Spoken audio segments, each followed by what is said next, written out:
और देखिए Nancy Pelosi की यात्रा के बाद से जोश में है ताइवान। अमेरिकी मदद के दम पर चीन से टकरा रहा है ताइवान। अमेरिकी हथियारों के दम पर चीन से टक्कर लेने की तैयारी है ताइवान की। चीन के एक्शन पर पलटवार कर रहा है ताइवान। तो अमेरिका का समर्थन और ताइवान की हिम्मत ये साफ साफ नजर आ रही है।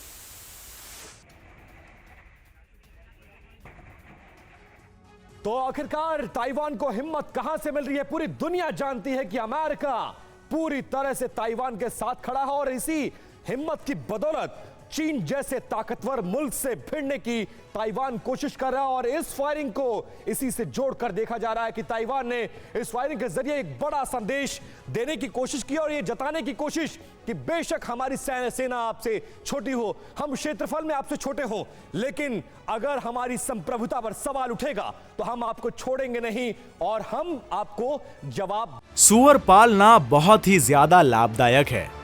इन्हें देखिए, 1000 सूअरों को पालकर साल में करोड़ों कमा रहे हैं। आपको भी करना है?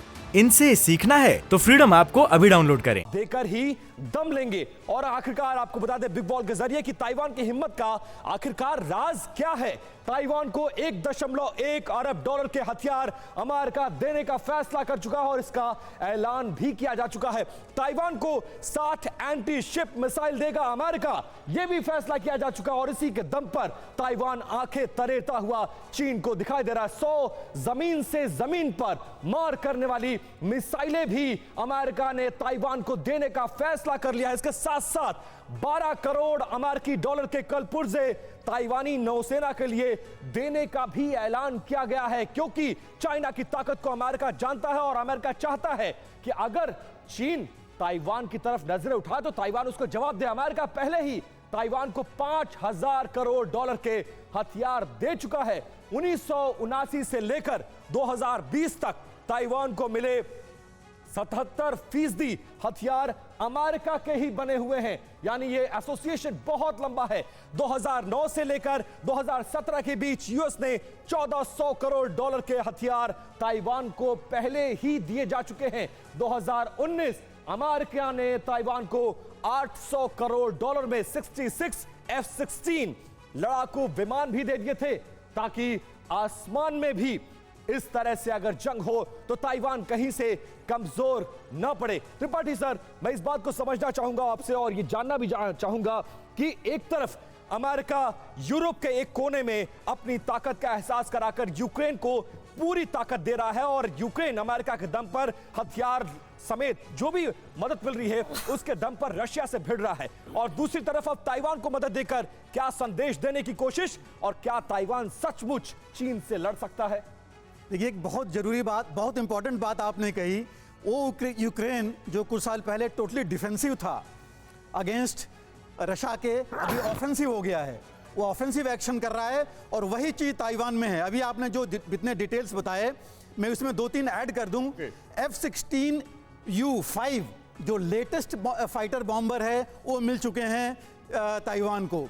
Su-35 जो सबसे लेटेस्ट है, आवाग भी है उसमें, वो फाइटर भी है जो कि मिसाइल्स भी कैरी कर सकता है, और वो इंटरसेप्टर से लेकर के सारे मिशन जो इलेक्ट्रॉनिक मिशंस कर सकता है वो भी अभी इनके पास है। पैट्रियट मिसाइल इनको मिल चुकी है। इसके साथ अपाचे और कोबरा हेलीकॉप्टर्स हैं जिनको इन्होंने अपने ड्रिल में अभी प्रैक्टिस किया है।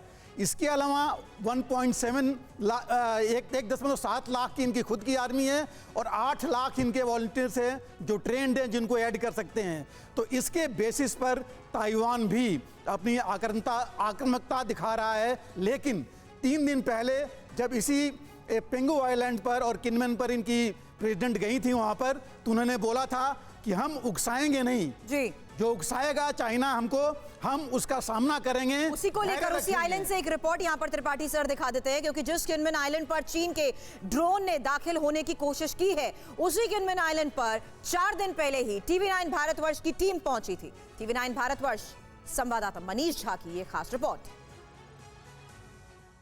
TV9 भारतवर्ष की टीम आज किनमेन आइलैंड पहुंची हुई है। जी हां, ये वो जगह है जिसे लेकर चीन और ताइवान के बीच 3 जंग हो चुकी है, और आज भी सबका मानना है कि अगर चीन हमला करेगा तो सबसे पहले इसी लोकेशन पर पहुंचेगा जहां आज TV9 की टीम मौजूद है। को दिखाते हैं, देखिए इस तट पर इस तोप को जो आप देख रहे हैं जिसका मुंह चीन की तरफ किया हुआ है, ये है वो निशान जो चीन और ताइवान के बीच हुई जंग का एक, यहाँ पर देखिए आप, ऐतिहासिक घटने का उदाहरण भी है। इस तोप को देखिए जो 1958 के समय में जब सेकेंड ताइवान स्टेट क्राइसिस हुआ था, जिस समय चीन और ताइवान के बीच जंग इतने उफान पर था कि अमेरिका ने न्यूक्लियर अटैक की धमकी दे दी थी, उस समय ताइवान के लड़ाकू तोप यहाँ पर मौजूद थे। और इतना ही नहीं बल्कि हम आपको दिखाते हैं इस जगह से आप जहां भी नजरें देंगे अलग अलग हिस्से पर आपको ताइवान के वॉरशिप मौजूद हैं जो कि लगातार यहां पर निगरानी भी कर रहे हैं और इन जगहों की रक्षा भी कर रहे हैं। और हम अब आपको दिखाते हैं वो लोकेशन जिसके लिए चीन और ताइवान की जंग को जाना जाता है, और वो आपको हम दिखाते हैं। देखिए जिस समय चीन के सैनिक यहाँ पर पहुँचे, लगातार गोलीबारी हो रही थी, और उस समय जब ताइवान के सैनिक और साथ में अमेरिकी सैनिक दोनों मिलकर उनका जवाब दे रहे थे, उस समय ताइवान और अमेरिका ने मिलकर जो अपने डिफेंस के लिए तैयार की थी, बड़े बड़े लोहे के ये जो बड़े बड़े कील आप देख रहे हैं, ये सब तैयार किया हुआ था ताइवान और अमेरिका के सैनिक ने। इसी जगह पर अमेरिका के 2 सैनिक शहीद भी हुए थे, और इसी जगह से ताइवान और अमेरिका ने मिलकर चीन के उन तमाम फाइटर प्लेन को गिरा दिया था। 30 के 30 फाइटर जेट यहीं पर चीन पर गिराए गए थे।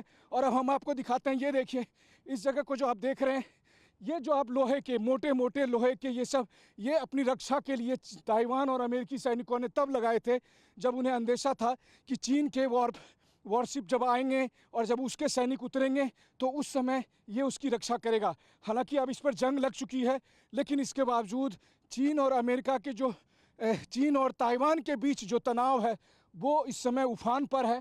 और वैसी स्थिति में एक बार फिर इसी लोकेशन पर ताइवान और अमेरिका की नज़रें हैं, क्योंकि उन्हें पता है कि चीन का सबसे पहला कदम इसी जगह पर कब्जे का होगा। कैमरामैन सुनील सिंह के साथ Manish Jha, TV9 Bharatvarsh, Kinmen island, Taiwan. तो वॉर जोन से जब ऑथेंटिक प्रामाणिक रिपोर्टिंग की बात होती है तो TV9 भारतवर्ष की रिपोर्ट सबसे पक्की होती है, क्योंकि देखिए हमारे संवाददाता मनीष, हमारे सहयोगी मनीष झा वहां पर मौजूद थे और ग्राउंड से आपको उन्होंने सारी तस्वीर, सारी डिटेल बताई, और किस तरीके से किनमेन आइलैंड जिसका हम जिक्र कर रहे हैं, जिसको लेकर ताइवान ने एक तरीके से थोड़ा सा एग्रेसिव अप्रोच अपनाया है, उसका एक आपको एक आउटलुक दिया है। जरा इसको भी हम समझे। किनमेन आइलैंड, ताइवान का किनमेन आइलैंड कहां है और किस तरीके का इसका इतिहास रहा है, जल्दी से हम आपको इस ग्राफिक के जरिए बताते हैं। देखिए रेड जो एरिया आप देख रहे हैं किनमेन आइलैंड का, वो है उसकी पोजीशनिंग, और साथ ही आप देखिए ताइवान से उसका डिस्टेंस। छोटा सा आइलैंड है ये, और इसके आसपास भी 2 छोटे आइलैंड हैं, और बिल्कुल पड़ोस में चीन है। यहीं पर चीन की तरफ से ड्रोन के जरिए इंक्रोच करने की कोशिश की गई, जिसका जवाब ताइवान ने दिया, और ये मैसेज भी दिया कि अगर उसकी सीमाओं का उल्लंघन होता है तो फिर उस पर हमला करने से नहीं चूकेगा। तो देखिए किनमेन रणनीतिक लिहाज से काफी अहम है, और चीन की नजर इसीलिए इस किनमेन आइलैंड पे है। चीन यहां से किनमेन पर लगातार इंक्रोच करने की कोशिश कर रहा है, और चीन के लिए जरूरी है किनमेन। क्यों है?